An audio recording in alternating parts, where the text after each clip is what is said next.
Good morning, everyone. Good morning. Assalamu alaikum. Subah wanaagsan.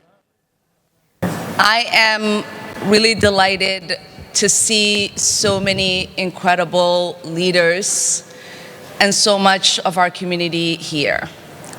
I want to start with a gratitude by thanking the Minnesota Democratic delegation.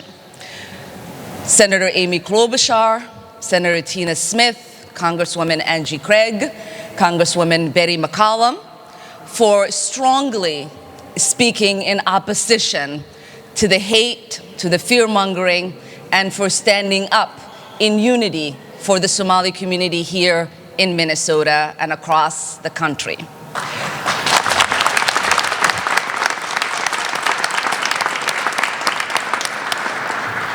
I also want to thank Governor Tim Walz, Lieutenant Governor Betty Flanagan, Attorney General Keith Ellison, for reminding folks why Minnesota is a great state, because we all stay united and uplift one another.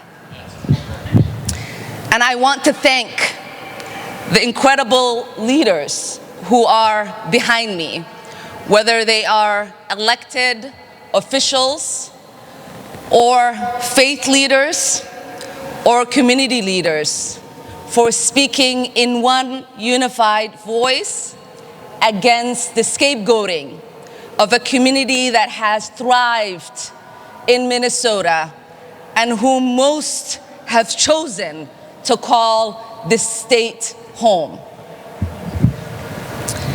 I think I want to speak to a few things. One, I want to speak to what Trump has tweeted and what it means for those of us who call this incredible state home. Because facts matter, and facts are important.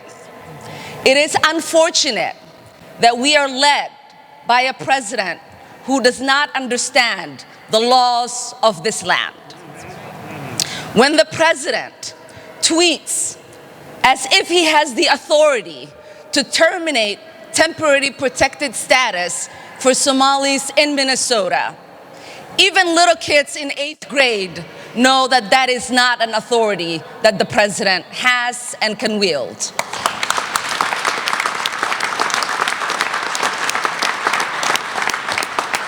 Temporary status protection for Somalis expires March of 2026. And anyone with that status has 60 days after for it to have any impact on them. And so if you are confused, if you feel threatened, know that the law is on your side and our demented president can't do anything about it.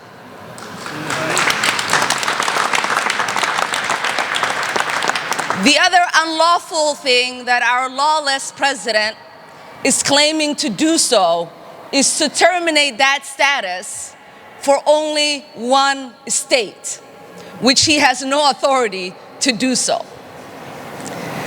So, for the 300 or so people that are impacted, that currently live in Minnesota and across the country, we see you and we stand with you, and we will make sure we do everything that we can to help make sure that your status is adjusted before March of 2026.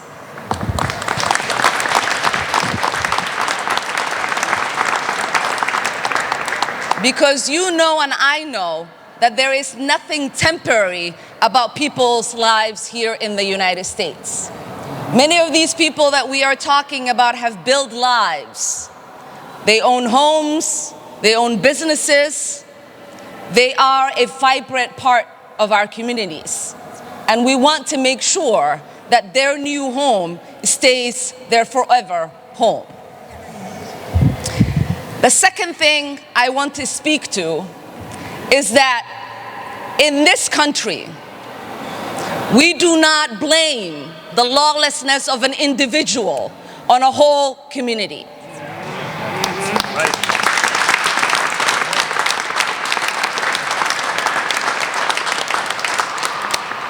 Because if you believe in law and order, you understand that if a person commits a crime, they face justice. And that you don't put that crime on a whole community. What we also know is that there is not a single evidence that the president or his coonies have put forth that there are any single resource from taxpayers in Minnesota that has gone to aid and abet terrorism. That language is dangerous. That language puts the lives of Somalis not only in Minnesota, but across the country in danger. And if the president believed that, and he had evidence, he would take people to court. So we are sick and tired of the president waking up one day and deciding to put forth falsehoods and demonize whole communities, while the ignorant people that support him then take the lies that he's spreading and use it as a fact. We've seen it during the campaign where he said Asians were eating cats and dogs. We've seen his vice president repeat those lies. We've seen the media run it as a headline as if it was a fact. That is shameful. That is shameful. That is ignorant. It makes us look like a stupid nation that does not believe in truth but traffics in lies. It makes the world mock us, and we are better than that. We are better than that as Americans.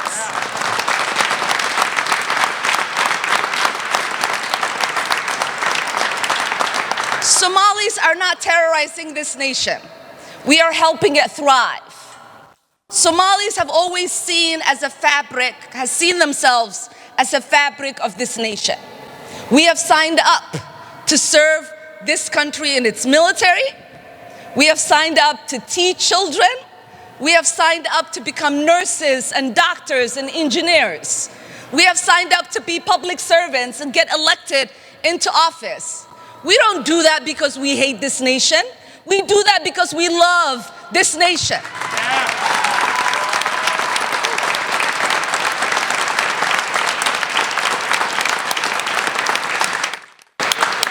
We do that because we have deep gratitude to the Americans who have given us the opportunity to find a new home, to settle in that new home, to find new joys in that new home, to start families in that new home, and to call that new home our own.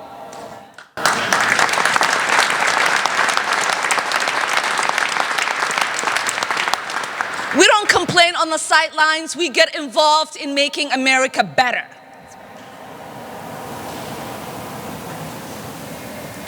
And finally, before I get off this stage, I just want to take a moment, because I always jokingly say that Minnesota doesn't just welcome refugees, but it sent one to Congress.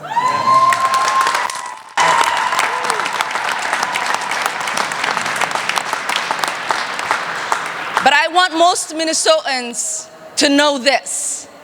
Majority of us Somalis who are here, as my friend Ali said yesterday, most of us, this was not the first place we came when we came to the United States.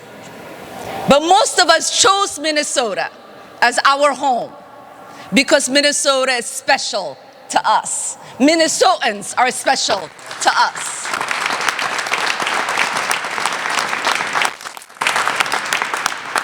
When we moved from Arlington, Virginia and came here nearly 30 years ago, none of us decided to move to another state. My siblings and I and my dad, until he died, called Minnesota home.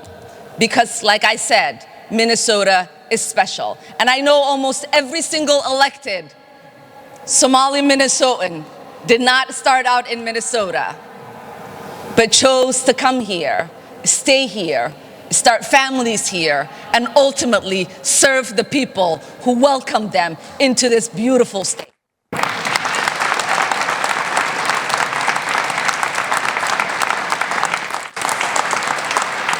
So not only are we not going anywhere, not only are we going anywhere, we are not going to allow anybody to make us feel less Minnesotan or less American.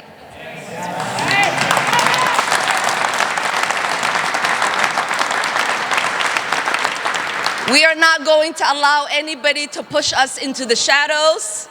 We're not going to allow anybody to erase our presence and our contribution. And we are not going to allow anyone to scapegoat us. Because as Somalis, what we learned from Minnesotans is that you have to be resilient to thrive in Minnesota. And we are goddamn resilient. Thank you so much.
Into office. We don't do that because we hate this nation. We do that because